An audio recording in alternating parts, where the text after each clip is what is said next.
Greetings.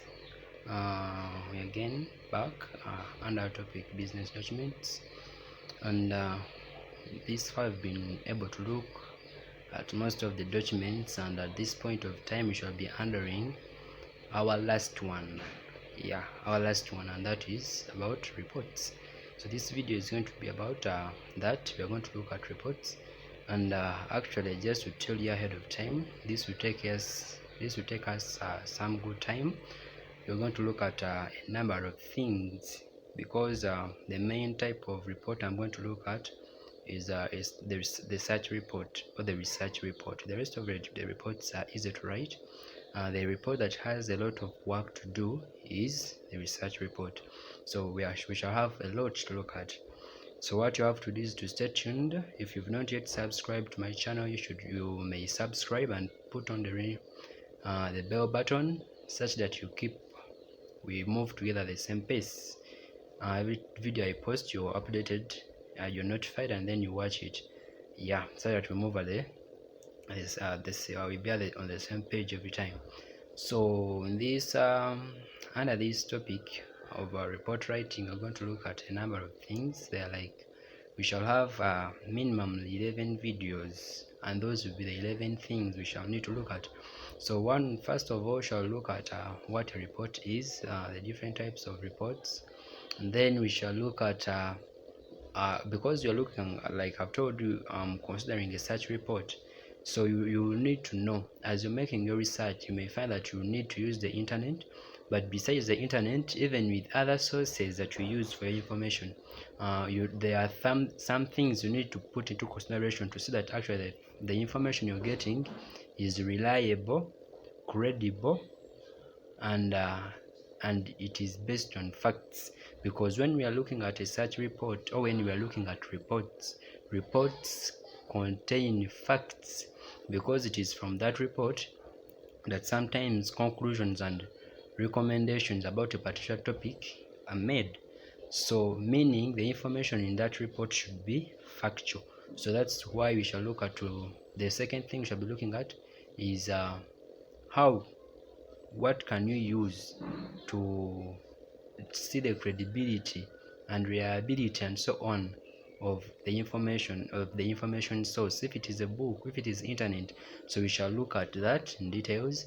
And then we shall also look at the basic steps in the research process, like as you're carrying out your research, what are the major steps you're supposed to focus on. And then we shall go ahead and look at an introduction to research methods. We shall look at how to define your research problem. We shall see in detail what a research problem is, but it is from the research problem that you get the research question. And then we shall look at what is sampling. Sampling is a way of collecting information in the field. And then we shall look at how to write a research paper. Before you conduct your research, you need to have a research paper. And then we shall go on and look at a step-by-step guide to data collection, like how can you collect your data. So we shall look at that. And then we shall look at report presentation, that having done your research and collected all your data and analyzed it, how do you present your report then? So we shall look at report presentation. And then from that, last but not least, we shall look at the format of a research report. So the format of a research report is kind of different from the formats of the other reports, but in all these, a report has a general format which we shall look at. But still, when you're going to write a report, you have to consider, so you have to ask the person who has requested for that particular report what actually they need in that report, such that you see what to include and what not to include, depending on the format. So lastly, we shall look at we shall look at data analysis. There are some methods of data analysis that I would like us to look at, and that will be the thematics data analysis and then the content data analysis. So we shall look at those ones. We shall get some time somewhere and we look at it as well. So now let's start officially. So what is a report? So report is a document that presents the results of an investigation or a project or initiative or a research, just as I've said, and it can be an in-depth analysis of particular issues or a data set. So the purpose of a report is to inform, educate, and present opinions and recommendations for future action. Like before someone writes a report, the purpose of that report is, having analyzed the data they have collected, they can based on that to make recommendations for future actions on a particular topic that was considered. So reports are an integral element of a number of industries, which may include science, healthcare, criminal justice, business, and academics. So reports are an important thing, especially professional people. As a professional person, need to have the skills or the knowledge of report writing. So reports typically consist a number of elements, which may include these are some of the things that are included in the report, but we shall look at the format of a report. So these are some of them. It contains a detailed summary of the events or activities, analysis of the impact of the event that is being discussed, evaluation of the facts and data, prediction for what may happen as a result of an event, having studied the data collected on that event, what may happen according to the predictions, and then the recommendations for the next course of action. You recommend according to what you've got or obtained from that data analysis, and then from that you can draw conclusions.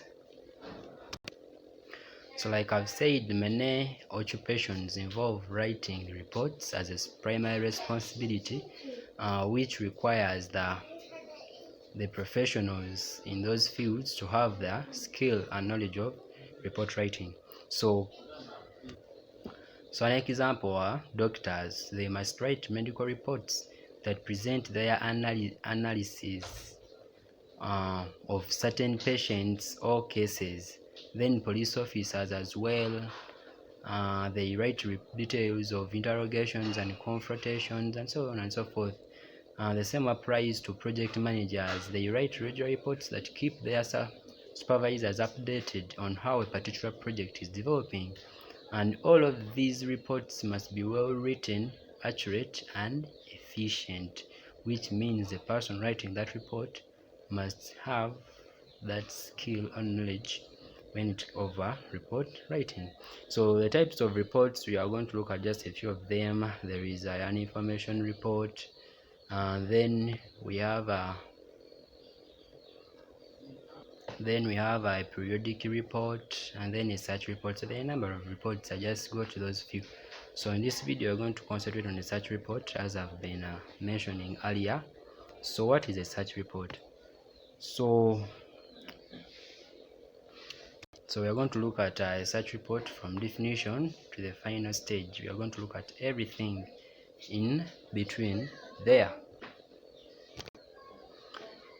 So by definition, a research report is a report based on research work conducted by either an individual or a group of individuals on a given problem.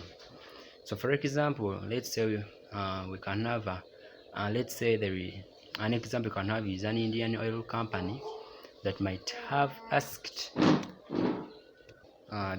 so an Indian company might have asked its research division to find some substitute for petrol, and if such a study is conducted, then a report shall be submitted by the research division detailing its findings and then offering their own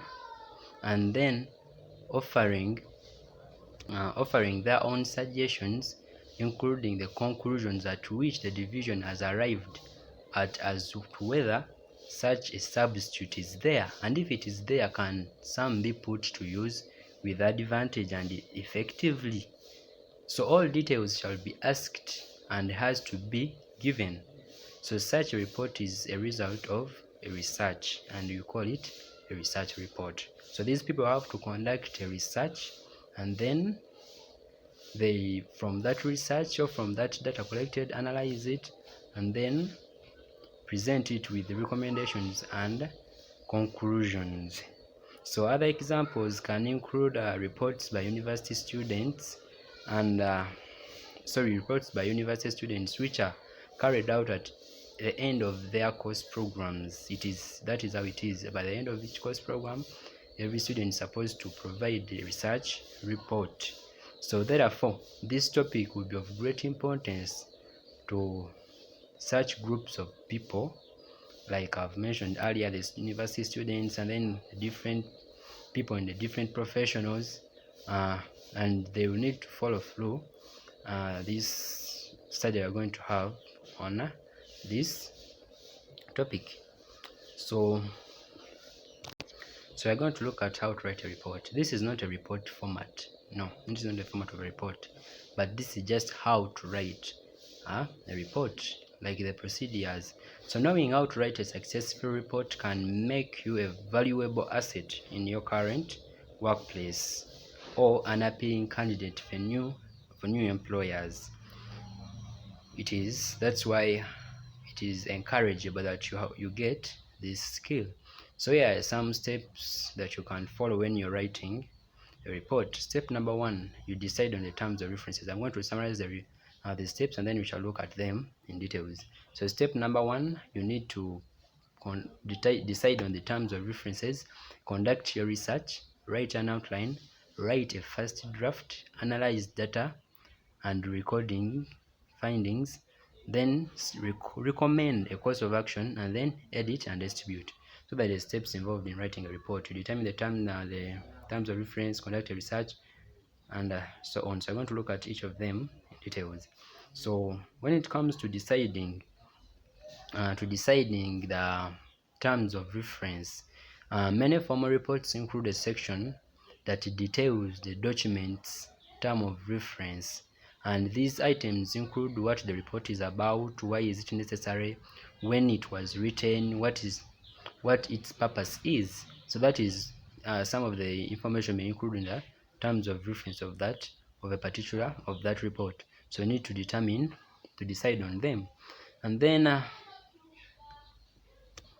so setting these terms helps both the writer and their readers to understand the report's importance and what it hopes to accomplish. So the terms of reference are usually explained in the first paragraph so that the reader can determine its relevance without having to read the entire document.